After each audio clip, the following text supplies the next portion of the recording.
Merhaba.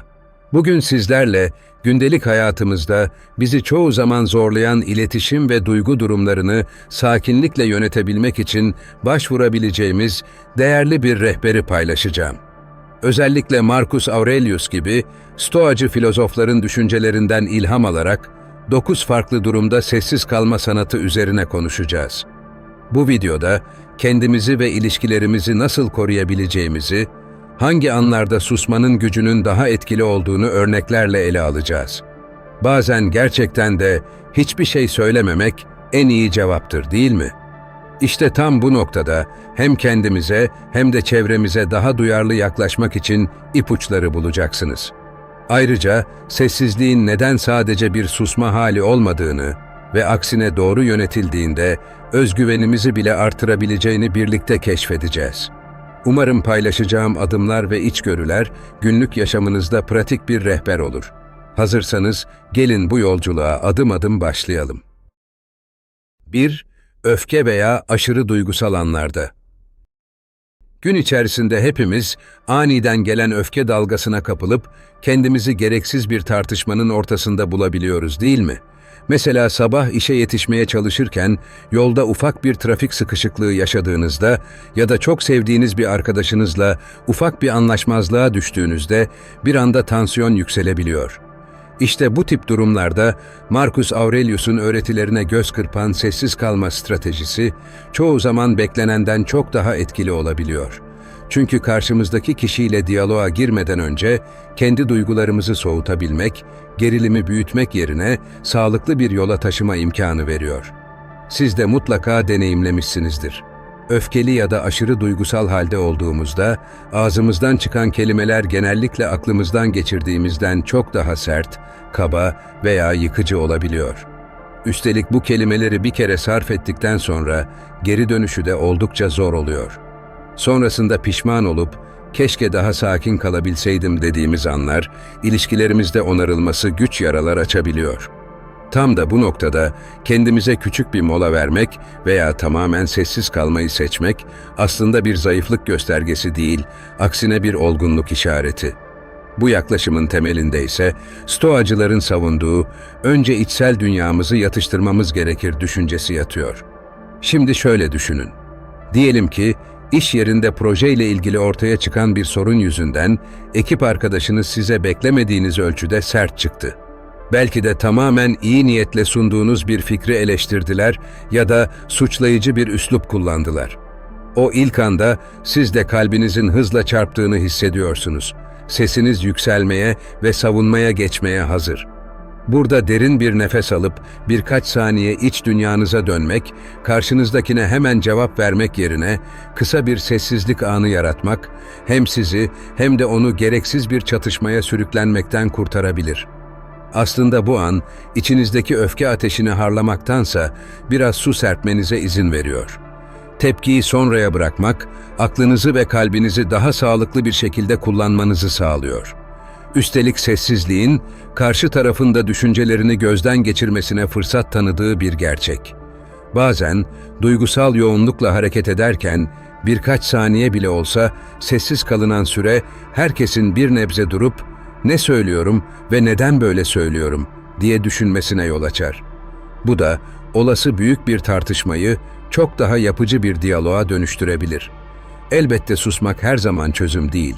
Fakat öfke ve aşırı duygu dalgalarıyla baş etme konusunda sessizliği bir tampon bölge olarak görmek hayat kurtarıcı bir strateji olabilir. Kısacası öfke anlarında sessiz kalmak güçsüzlükten değil, bilakis gücünün farkında olmaktan kaynaklanır. Kontrolünü kaybetmeden önce kendini gözlemleyebilmek ve olayları rasyonel bir zemine çekebilmek, hem kendimize hem de ilişkilerimize saygımızı korur. Böyle anlarda, "Ben şu an gerçekten ne hissediyorum ve bunu nasıl ifade etmeliyim?" sorularını içtenlikle sormak ve bir süre sessiz kalarak cevapları aramak, çoğu zaman en doğru yolu bulmanın kapısını aralar. İşte, öfkenin o yakıcı etkisini hafifletmek için Marcus Aurelius'un işaret ettiği bu sessizlik kalkanı, bizim duygusal sağlığımızı ve etrafımızdaki insanlarla kurduğumuz bağları güçlendirmeye yardımcı olacaktır. 2. Konuşmanın hiçbir şeyi değiştirmeyeceği durumlarda. Bazen etrafta olup bitenlere, söylenenlere ya da söylenmeyenlere bakıp "Şimdi konuşsam ne değişecek ki?" diye düşündüğünüz oluyordur, değil mi? Mesela diyelim ki uzun zamandır çözülmeyen bir sorun var ve defalarca dile getirmişsiniz. Her defasında aynı cevaplarla, belki de hiçbir dönüş alamadan en nihayetinde yorulmuş olarak kala kalıyorsunuz. İşte tam bu noktada Marcus Aurelius'un sessiz kalma öğüdü devreye giriyor. Çünkü bazen uğraşmaya değmeyecek kadar katı fikirli ya da konuyla ilgilenmeyen biriyle karşı karşıya olmak, enerjinizi boşuna harcadığınızın en açık göstergesidir. Düşünün, diyelim ki partneriniz sürekli sizi eleştiren veya kendi bakış açısını dayatan biri. Konu ne olursa olsun anlaşmaya yanaşmıyor. 1, 2, 3, hatta 10 kere denemişsiniz. Fakat sonuç hep aynı. Gereksiz yere uzayan bir tartışma, gerginlik ve ne yazık ki boşa giden zaman. Böyle durumlarda hala konuşmaya, karşınızdakini ikna etmeye çabalamak size gerçekten ne kazandırıyor? Çoğu zaman sadece yıpranmış sinirler ve vakit kaybı olarak geri dönüyor. İşte tam da burada sabırla sustuğunuz anlar kendi huzurunuzu korumanızı sağlıyor. Çünkü birinin değişime istekli olmadığı yerde bütün sözler bir duvarla karşılaşıyor. Elbette sessiz kalmak, tamamen kabuğunuza çekilmek ya da asla fikrinizi ifade etmemek anlamına gelmiyor. Asıl mesele, bir konuşmanın sonuç getirmediğini anladığınız noktada daha fazla çaba harcamamayı bilmek. Bazen haklı olduğumuz bir konuda bile sonuca ulaşamayacağımızı görebiliriz. Bu, sizin için bir pes etmek değil, aksine gereksiz yere tükenmeyi önleyen bir koruma kalkanıdır. Stoacı bilgelik diyor ki, kaybettiğin değil, kurtardığın zamana bak. Yani anlamsız bir tartışmanın içine girmeyerek kendiniz için kazandığınız dinginlik ve boş kalan zaman daha değerlidir. Bir başka örnekte, kurumsal hayatta karşılaşabileceğimiz yöneticiler ya da iş arkadaşlarıyla ilgili olabilir. Mesela yöneticiniz her fikre zaten kapalıysa ve sadece kendi yönteminin doğru olduğuna inanıyorsa, defalarca anlatmanız bir anlam ifade etmeyecektir. Dakikalarca izah ettiğiniz yeni projeyi en baştan reddediyorsa ve bu kararında hiçbir esneme payı yoksa, o saatten sonra ısrarcı olmak sizi haklı çıkarmayacaktır. Aksine belki gereksiz bir gerilime ya da gergin bakışlara neden olacaktır. Böyle bir senaryoda sessizliği seçmek, o enerjiyi başka bir yerde, belki farklı bir iş fikrinde değerlendirmek çok daha mantıklı bir adım değil mi? Sessiz kalmak, bazen karşınızdakine de bir sinyal gönderir. Anlatacaklarım var ama sen şu an dinlemeye niyetli değilsin. Bu sinyal, değişime açık olmayan insanların sizinle gereksiz bir güç savaşına girmesini de bir nebze engeller. Üstelik kendi ruh sağlığınızı da korur. Dış onay veya dönüş beklemediğiniz için yaşadığınız hayal kırıklığının boyutu azalır. Stoacı yaklaşımın özünde kontrol edemediklerimizi akışa bırakmak yatar. Karşımızdakinin düşüncelerini ya da niyetini değiştiremiyorsak, bunu zorlamanın kimseye faydası olmaz. Böyle zamanlarda en akıllıca hamle, sözleri saklamak ve enerjiyi gerçekten etkileyebileceğiniz alanlara yönlendirmektir. Sonuç olarak, konuşsam hiçbir şey değişmeyecek dediğiniz o anlarda, susmanın kendisi gayet güçlü bir eylem olabilir. Hem sizi yıpratmaktan alıkoyar, hem de saçma tartışmaların yarattığı negatif döngüden korur. Bu yaklaşım, umursamazlık değil, bilinçli tercihtir. Sessiz kalmanın anlamını anladıkça, hem çevremizdekileri hem de kendimizi daha net görebilir ve sonrasında hangi sözleri söylemeye değer olduğuna daha sağlıklı karar verebiliriz. 3. Gereksiz dedikodu, şikayet veya yakınmalarda. Hepimiz hayatımızın bir noktasında belki de sık sık gereksiz şikayetler, yakınmalar veya dedikoduların ortasında buluyoruz kendimizi. Düşünsenize, arkadaş ortamında masaya oturduğunuzda bir bakmışsınız konu komşunun en son ne yaptığına, akrabanızın özel hayatındaki söylentilere ya da iş yerindeki o bir türlü halledilemeyen sorunlara gelip dayanmış. Herkes, ortamdaki gerginliği ya da sanki kendini haklı çıkarma çabasını besleyen sözlerle bir şeyler anlatmaya başladığında, aslında o anın enerjisi gitgide kararıyor. Durup kendimize şu soruyu sorsak iyi olmaz mı? Gerçekten bu konuşma bize ne kazandıracak? İşte tam bu noktada Stoacı düşünürlerin sessiz kalma önerisi devreye giriyor. Çünkü gereksiz dedikodu veya durmadan yakındığımız konular ne bir çözüm sunuyor ne de bize iyi hissettiriyor. Aksine sürekli şikayet eden biri olmanın hem zihinsel sağlığımızı hem de çevremizdekilerin gözündeki değerimizi düşürdüğü aşikar. Bir düşünün, aynı ortamda sürekli "o şöyle yapmış, bu böyle demiş" gibi laflarla dolaşan biri var ve ortalığı negatif enerjiyle dolduruyor. İnsan ister istemez uzak durmak istemiyor mu? Siz de böyle birine dönüşmek istemezsiniz herhalde. Diyelim ki aile içinde sürekli eleştirilen bir kuzen var. Her aile toplantısında birileri onun hayatını diline doluyor. Eğitiminden tutun da işine, ilişkilerine kadar her adımını didik didik ediyor. Halinizden memnun değilseniz ve o anda gerçekten söylenmesi gereken bir şey yoksa, susmak bazen en hayırlısı oluyor.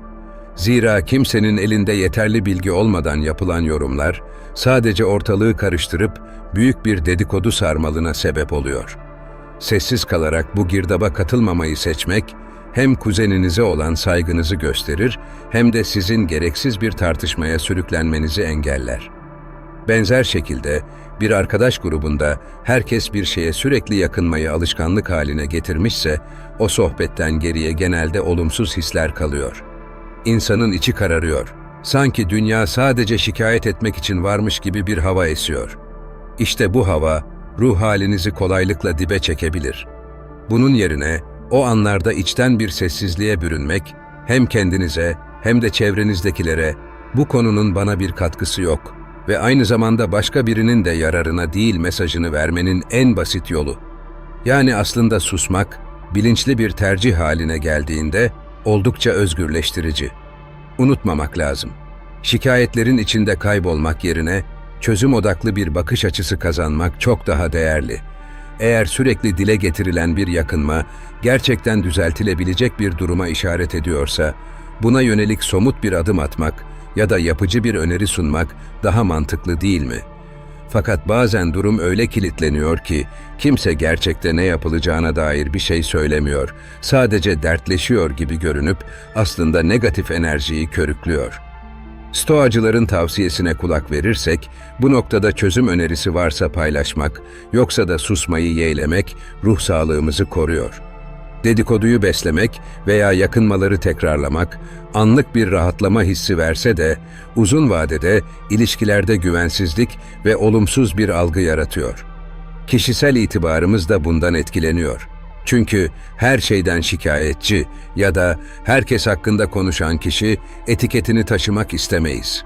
Sessiz kalmak, özünde karşımızdaki insanlara ya da konulara ilgisiz olduğumuz anlamına da gelmez. Sadece ben bu negatif döngünün parçası olmayacağım duruşunu netleştirir.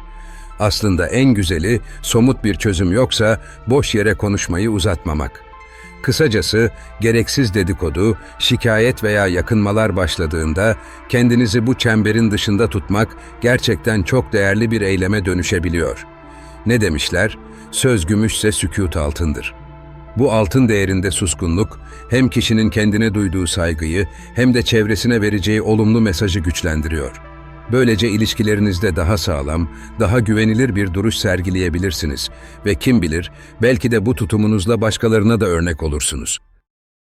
4. Yıkıcı eleştiri ve tartışmalarda.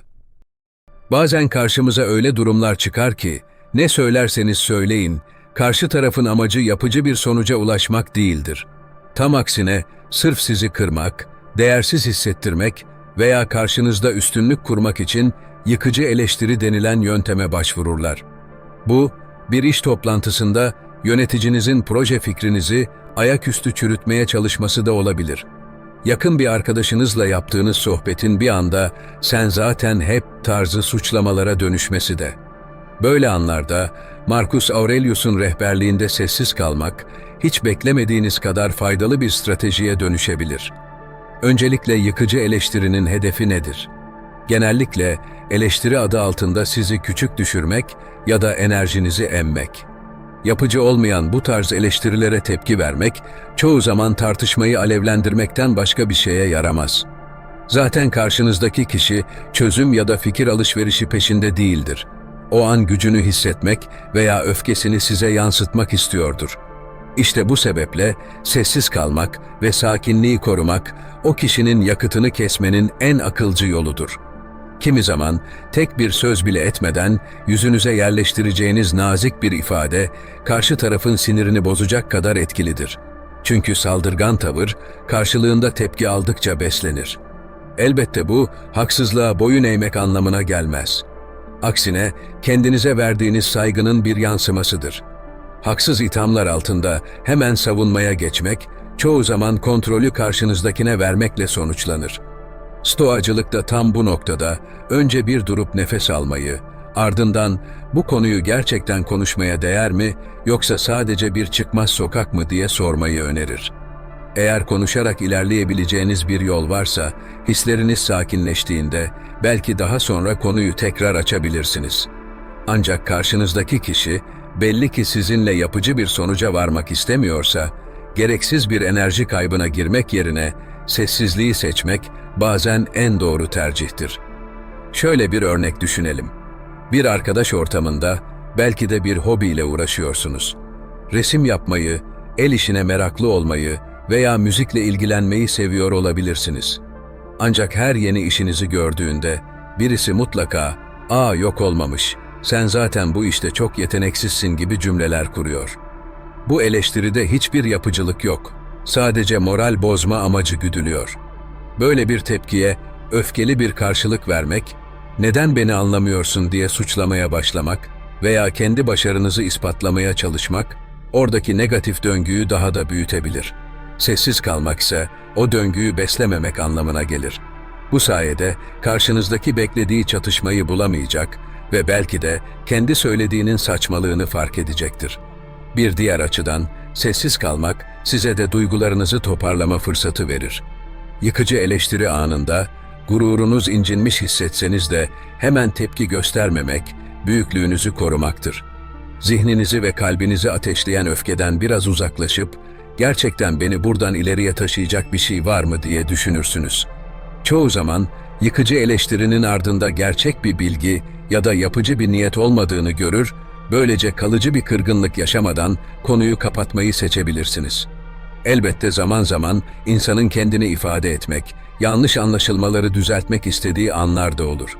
Ancak yıkıcı eleştiri ve saldırgan tartışma ortamlarında bu niyet çoğunlukla boşa çıkar. Çünkü karşımızdaki kişi dinlemiyor, anlamaya çalışmıyor. Dolayısıyla o an susmak, bir sonraki adımı daha bilinçli atmanıza olanak tanır. Gerekirse daha sonra, ortam sakinleştiğinde ve herkes daha yapıcı olmaya hazır olduğunda, fikrinizi net şekilde belirtebilir ve samimi bir diyalog kurabilirsiniz. Özetle, yıkıcı eleştiriyle beslenen tartışmalar, insan ilişkilerini zedeleyen ve çoğu zaman sonuca varmayan olaylardır.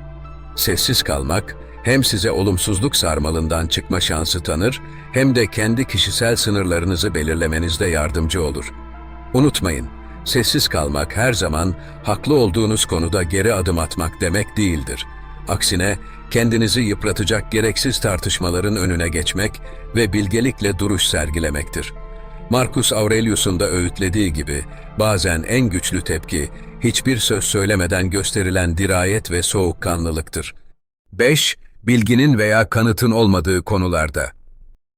Bazen bir tartışmanın ortasında kendimizi tam da net bilgi veya somut kanıt olmadığında laf yetiştirmeye çalışırken buluyoruz. Örneğin sosyal medyada dolaşan bir haberi gerçek sanıp ateşli bir tartışmaya girişebiliriz. Fakat kısa bir süre sonra iddiaların kaynağı belirsiz veya manipülatif olduğunu fark ettiğimizde geriye sadece gereksiz yere yükselmiş tansiyon kalıyor.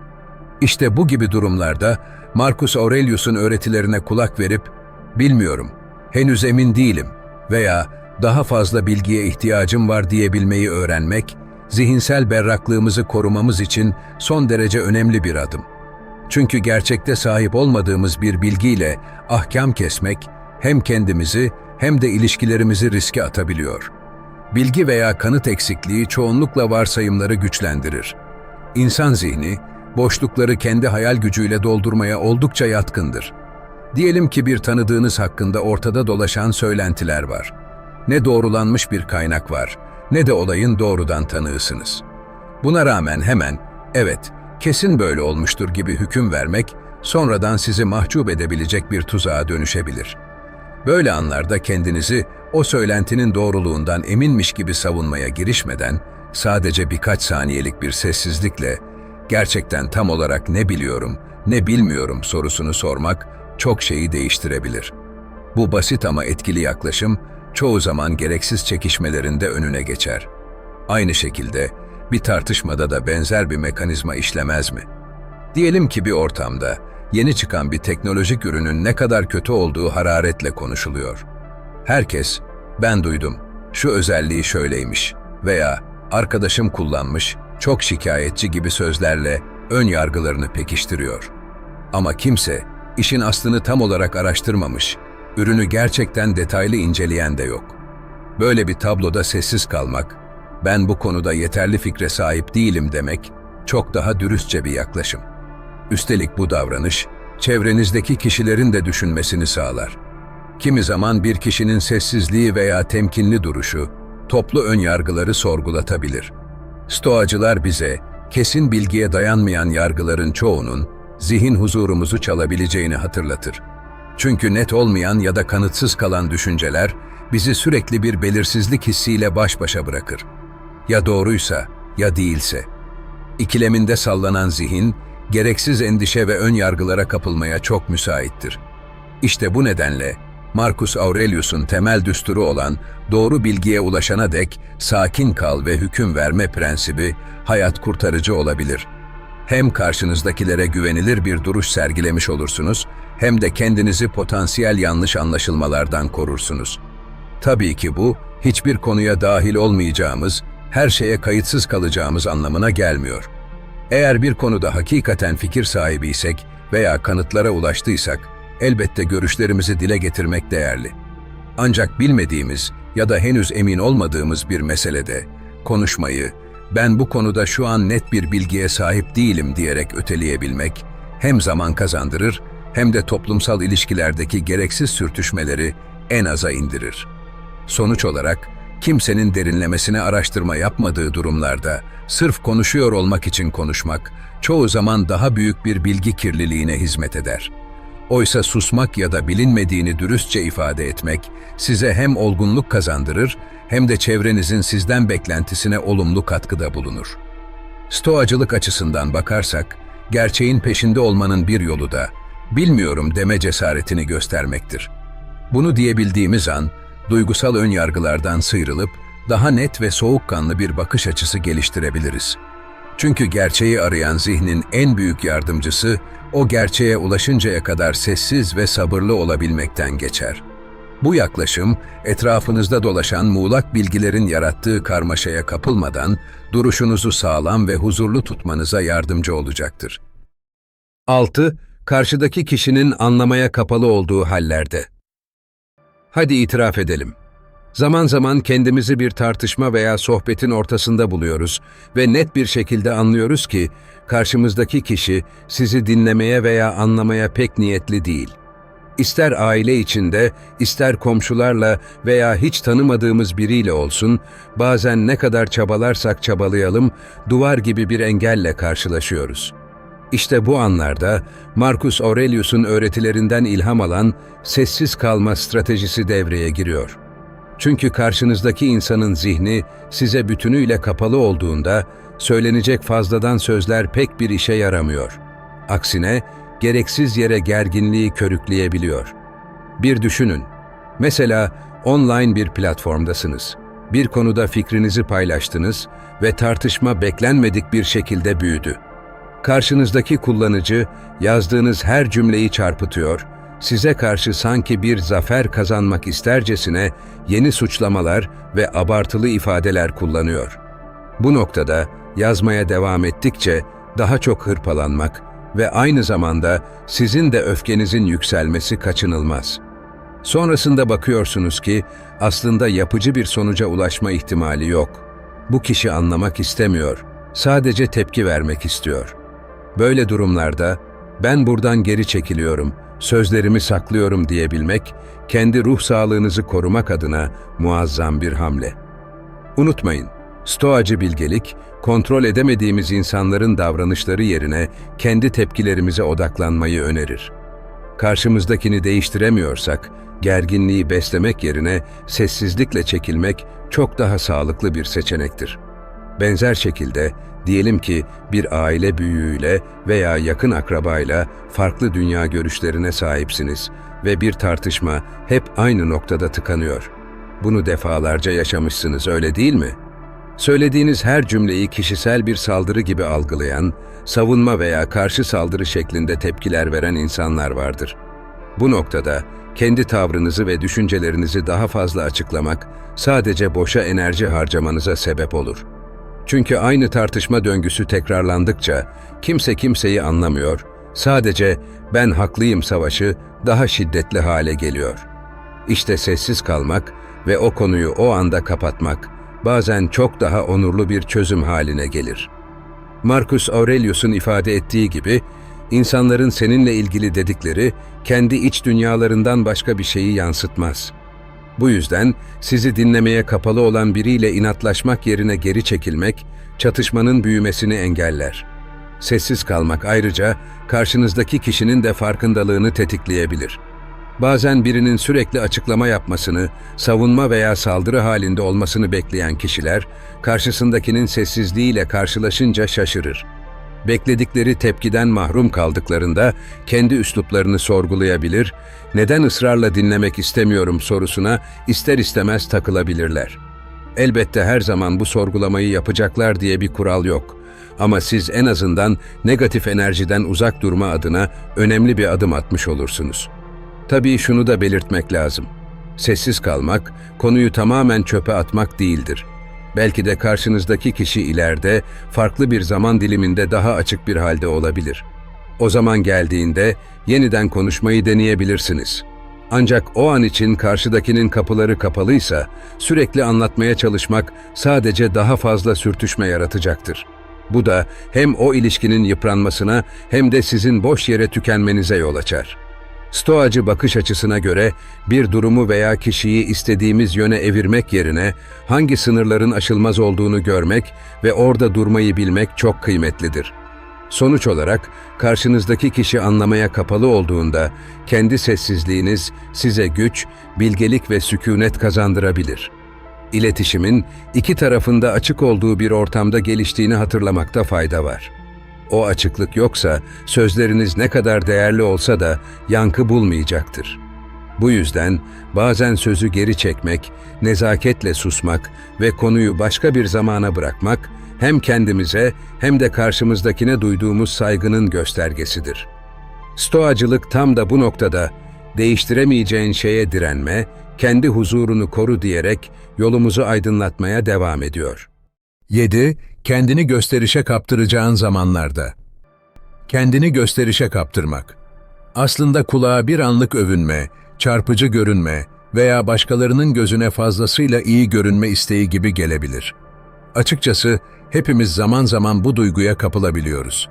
Belki de sosyal medyada yeni bir başarımızı paylaşmak isterken sürekli kendi öykümüzün kahramanıymış gibi davranıyoruz. Ya da arkadaş ortamında "bakın ben ne başardım" diyerek bir nevi üstünlük yarışı içinde kendimizi ortaya koyuyoruz. Ancak Marcus Aurelius ve diğer Stoacı filozoflar bu anlarda sessiz kalmayı seçmenin ve bu gösteriş arzusuna kapılmadan durabilmenin iç huzurumuzu ve karakter bütünlüğümüzü nasıl koruduğunu hatırlatıyor. Şimdi bir an durup düşünelim. Gerçekten de büyük bir iş başardınız veya uzun zamandır emek verdiğiniz bir hedefe ulaştınız. İnsan doğal olarak bunu çevresiyle paylaşmak istiyor. Fakat bazen ufak bir kutlama yapmak ya da samimi bir sevinç paylaşımında bulunmak yerine işi gösteri boyutuna taşıyoruz. Ben iyiyim, ben en iyisiyim, herkesten farklıyım gibi bir havaya bürünmek, arkadaşlarımızın ve sevdiklerimizin içten takdirinden çok, istemeden de olsa itici bir algı yaratabiliyor. Sessiz kalmak, bu noktada gerçekten de ilginç bir özgüven göstergesi olabiliyor. Çünkü sessiz kalmayı başarmak, başardığımı biliyorum ve başkalarına göstermek için çırpınmaya ihtiyacım yok diyen bir anlayışı simgeliyor. Marcus Aurelius, Kendi değerini kanıtlamak için başkalarının onayına muhtaç olma dercesine önce iç sesimize kulak vermemizi salık veriyor. Eğer yaptığımız işin kendisi zaten güzel ve anlamlıysa, insanların gözünde değer kazanmak adına şatafatlı bir sunuma gerek yok. Üstelik bu sessizlik kendinize daha da fazla saygı duymanızı sağlıyor. Çünkü gösteriş dediğimiz şeyin en büyük tuzağı, bir kez tadına vardığınızda daha fazlasını isteyip durmanız olabilir. Mesela ilk kez yaptığınız gösteriş büyük ilgi gördüğünde, sonraki seferler daha fazlasını, daha dikkat çekicisini yapmak için çabalayabilirsiniz. Ve bu kısır döngü hem ruhsal sağlığınızı hem de ilişkilerinizi tüketir. Arkadaş ortamınızda ya da sosyal çevrenizde herkes başarılarını birbiriyle yarışır şekilde paylaştığında belki de en etkili tavır sessizce kenarda oturup gülümsemektir. Bu, "Bende de anlatacak çok şey var ama sizi dinlemeyi tercih ediyorum" mesajını verir. İnsanlar bazen kendilerinden bahseden biriyle karşılaştıklarında uzun vadede o kişiden uzaklaşma eğilimi gösterirler. Oysa dinleyen, çok konuşmayan, ancak gerektiğinde sağlam cümlelerle katkı sunan kişiler doğal bir merak ve saygı uyandırır. Yani daha az konuşarak daha çok etki bırakmak tam da burada devreye girer. Elbette övünmek ile başarının tadını çıkarmak arasında ince bir çizgi var. Stoacılar, hayatın değerini bilmenin ve elde ettiğimiz güzellikleri kutlamanın önemini de vurgular. Fakat bunu yaparken etrafımızdaki insanların duygularını incitmemeye, kendimizi boş bir rekabetin içinde kaybetmemeye dikkat etmeliyiz. Sessiz kalmak, o içsel zenginliği korur. Bir nevi, benim ne yaptığımı bilen bilir, önceliğim kendimi insanlara kanıtlamak değil yaklaşımıdır. Bu noktada sessizlik bir güç aracına dönüşür. Kendi değerinize dair şüphe uyandırmaz, tam tersine kendinizden emin olduğunuzu gösterir. Bir de şu açıdan bakalım. Gösteriş yapmaya en çok neden ihtiyaç duyarız? Çoğunlukla onaylanma ve beğenilme arzusundan. Eğer iç dünyamızda kendi değerimizle barışıksak, insanların alkışları olmadan da ayakta durabiliriz. Alkış geldiğinde mutlu oluruz ama gelmediğinde de mutsuz olmayız. Sessizlik bu dengeyi kurabilmemize yardım eder. Ne zaman kendimi fazlaca öne çıkarıyorum galiba diye düşünürseniz, bir an durup bunu neden yapıyorum diye kendinize sorun. Belki de sadece o anki keyfinizi paylaşmak istediğinizi fark eder ve gösteriş ihtiyacı duymadan konuya nokta koyabilirsiniz. Sonuç olarak, kendini gösterişe kaptıracağın zamanlarda susmak, aslında öz değerinizi daha güçlü yansıtmanın bir yoludur.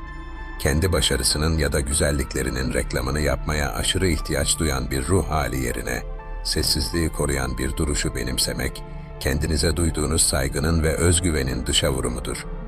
Marcus Aurelius'un bize hatırlattığı gibi, övgüyü beklemeden değerli hissetmek yaşam kalitemizi yükseltir.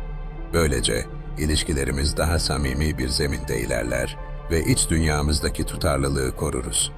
Gösteriş arzusu gelip kapıyı çaldığında, kontrol sizde olsun ve o kapıyı açıp açmamak hususunda gerçekten bilinçli bir tercih yapın. Bu tercihte bazen sessizlik altın kadar değerlidir. 8. Acele karar veya hüküm verirken. Karşınıza çıkan bir duruma dair hemen kesin bir yargıya varıp sonrasında "keşke biraz bekleseydim" dediğiniz olmuştur, değil mi? Mesela yolda yürürken tanıdığınız birini uzaktan görüp size selam vermedi diye anında "beni görmezden geldi" hükmüne varmak, sonradan o kişinin sizi fark etmediğini öğrenince pişmanlık yaratabiliyor. İşte bu küçük örnek bile acele karar veya hüküm vermenin nasıl yanıltıcı olabileceğini gösteriyor. Stoacı filozoflar, özellikle Marcus Aurelius, "bir adım geri çekil ve olaya farklı açılardan bak" çağrısıyla bu gibi durumlarda soğukkanlılığı elden bırakmamayı öğütler. Bazen hızlıca bir yargıya varmak, durumu kontrol ediyormuş gibi hissettirse de aslında o an bilgece bir hamleden çok, düşüncesiz bir refleks olarak karşımıza çıkabilir.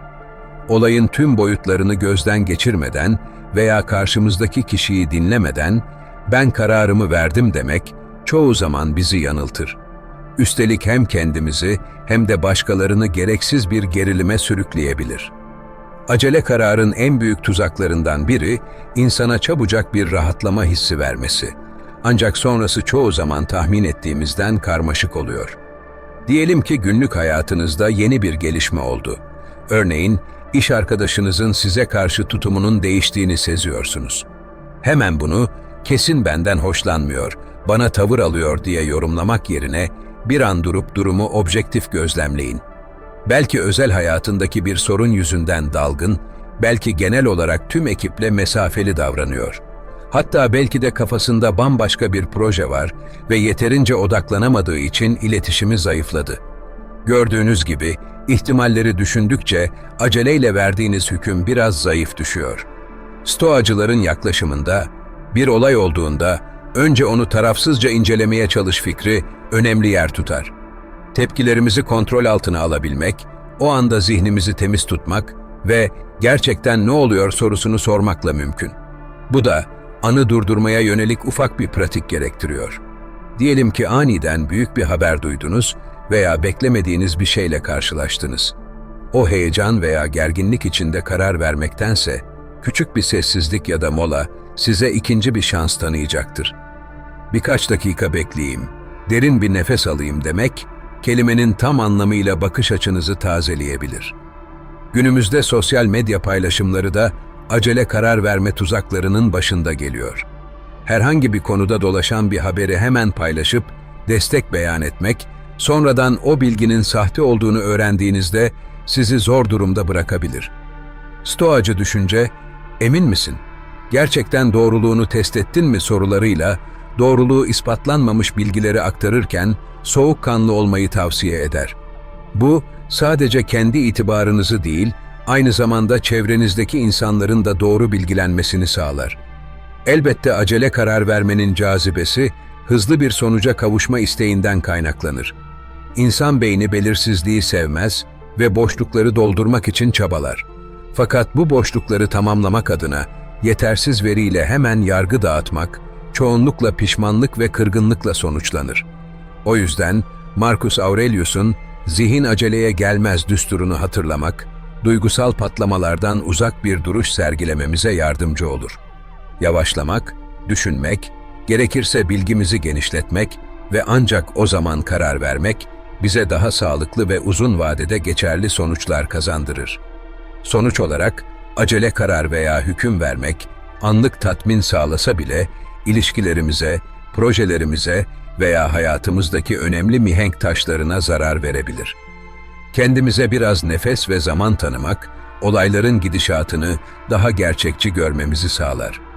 Stoacı felsefenin önerdiği, tutarlı ve berrak zihinle hareket etme yaklaşımı, hem gündelik yaşamda hem de kritik anlarda aradığımız iç huzuru korumamıza yardımcı olur. Çünkü asıl güçlü ve bilge duruş, zihnimizi sakin tutup her şeyi biraz daha derinlemesine değerlendirebildiğimizde ortaya çıkar. 9. Derin düşünme ve iç gözlem zamanlarında. Gün içerisinde koşturmacadan başımızı kaldıramadığımız anlar ne kadar çok değil mi? İş, aile, arkadaşlar, sosyal medya derken kendimize ayırdığımız süre giderek azalıyor. Oysa Stoacı filozofların özellikle vurguladığı bir nokta var. Derin düşünme ve iç gözlem zamanları hayatımızın hem pusulası hem de yakıtıdır. Marcus Aurelius da günlük tutarak kendi duygu ve düşüncelerini anlamaya çaba göstermişti. Bu yaklaşım pekala modern dünyada bize de ilham olabilir. Öncelikle içe dönük sessiz anlar yaratmak lüks ya da boş bir uğraş değildir. Aksine günümüzün devasa bilgi bombardımanı arasında zihnimizi arındırmamız için çok kritik bir ihtiyaç. Diyelim ki günün sonunda sadece 10-15 dakikalık bir zaman dilimi ayırarak küçük bir iç değerlendirme yapıyorsunuz. Bu süre zarfında bugün en çok hangi duyguları yaşadım, neden yaşadım veya beni gerçekten mutlu eden şey neydi gibi soruları kendinize sorabilir, cevabı içtenlikle arayabilirsiniz. Bu tür sorgulamalar, kendinizi tanımanın ve anlayışınızın derinleşmesinin belki de en keyifli yolu. Elbette bu pratiği geliştirmenin farklı yöntemleri var. Kimisi nefes egzersizlerini tercih ediyor, kimisi sessiz bir ortamda rahatça uzanıp zihnini serbest bırakıyor, kimisi ise defterine içini döküyor. Önemli olan zihinsel akışınızı durup dışarıdan izleyebilmeyi öğrenmek. Çünkü dışarıdan bakıldığında çoğu duygu durumu aslında düşünüldüğünden çok daha farklı sebeplere dayanabiliyor. Örneğin, gün boyu süren bir gerginliğin kaynağı, belki de sabah yaşadığınız ufak bir tartışma, belki de günlerdir farkında olmadığınız bir kaygı. İşte kendinize ayırdığınız bu sessiz zaman dilimi, o farkındalığı kazandırır. Stoacılar, bu iç gözlem anlarını, yanlışları tespit edip düzeltme fırsatı olarak da görür. Seneca'ya göre, akşamları kısa bir değerlendirme yapmak, hangi sözlerimle veya davranışımla kendime yakışmayacak şekilde davrandım sorusuna cevap aramak, karakter gelişimimizin temel taşıdır. Bu sorgulamalar, kendimize karşı dürüst olmamızı sağlar ve sürekli dış dünyaya yönelen bakışlarımızı biraz olsun içeriye çevirir. Zaten gerçek değişim de tam burada başlar. Hatalarımızı saklamak yerine onları tanıyıp dönüştürmeye çalışmak, yaşam boyu sürecek bir iyileşmenin kapısını açar. Aynı zamanda derin düşünme ve iç gözlem, geleceğe dair planlarımızı şekillendirmede de inanılmaz derecede yol gösterici olur. Örneğin, bir türlü motive olamıyorum diye yakındığınız bir dönemde neyin sizi durdurduğunu veya asıl hedefinizin ne olduğunu bu sessiz anlarda keşfedebilirsiniz. Belki büyük hayalleriniz var ama korkularınızın farkına varmamışsınız. Belki de hedeflediğiniz şey aslında sizin kalbinize hiç hitap etmiyor ve sürekli baskı hissetmenize yol açıyor. İç gözlem, bu tür iç çatışmaları açığa çıkararak netlik kazandırır. Son olarak, unutmamak gerek ki, derin düşünme ve iç gözlem, hayatın akışından kopmamızı değil, tam tersine o akış içinde kendimizi bulmamızı sağlar. Bir bakıma, koşuşturma halinde giderken nefes almak, su içmek ne kadar doğalsa, zihnimiz için de bu molalar o kadar elzem. Kendimize dürüstçe bakabildiğimizde, neyin bizim için doğru, neyin gereksiz olduğunu daha rahat ayırt ediyoruz. Sessizliğin değerini keşfettiğimiz bu anlar, ruhsal esenliğimize yapılan en güzel yatırım. Kısacası, Marcus Aurelius'un da örneğini verdiği gibi, düzenli iç gözlem ve derin düşünme, sadece birkaç dakikalık sessizlikle başlayan ama etkisi ömür boyu süren bir yolculuk. Bu yolculuğu sık sık yapmak, hem hızı kesilmez bir dünyada yönümüzü korumamızı, hem de kendimizi daha yakından tanımamızı sağlıyor. Ve belki de en önemlisi, gerçekten ne istediğimizi duymanın yolu, kalabalık sesleri biraz susturup kendi iç sesimizi dinlemeye cesaret etmekten geçiyor. Sonuç olarak, farklı durumlarda sessiz kalmayı öğrenmek, aslında kendimize ve çevremize duyduğumuz saygıyı gösteren güçlü bir davranış biçimi. Marcus Aurelius'tan ilham alarak, öfke, gereksiz dedikodular, anlamaya kapalı konuşmalar veya acele hüküm verme gibi anlarda sözlerimizi saklayabilmek, ruhsal sağlığımızı ve ilişkilerimizi korumanın en etkili yollarından biri olabilir. Bu sürece kendimizi adadığımızda, düşüncelerimizi berraklaştırır, gereksiz tartışmalardan kaçınır ve olaylara çok daha geniş bir perspektiften bakabilmeyi öğreniriz. Elbette, böylesi bir tutum her zaman kolay olmayabilir ama her yeni deneyimde sessizliğin bizlere öğretecekleri mevcuttur. Bu yaklaşım sadece anlık iletişimlerimize değil, uzun vadede karakterimize de şekil verir. Eğer bu videoda konuştuklarımız hoşunuza gittiyse ve benzer içerikleri kaçırmak istemiyorsanız, lütfen kanala abone olup beğeni ve yorumlarınızla destek olmayı unutmayın. Kendinize biraz sessizlik tanıyın ve hayatın size fısıldadığı güzellikleri keşfedin. Unutmayın, bazen en etkili sözler suskunlukta saklıdır.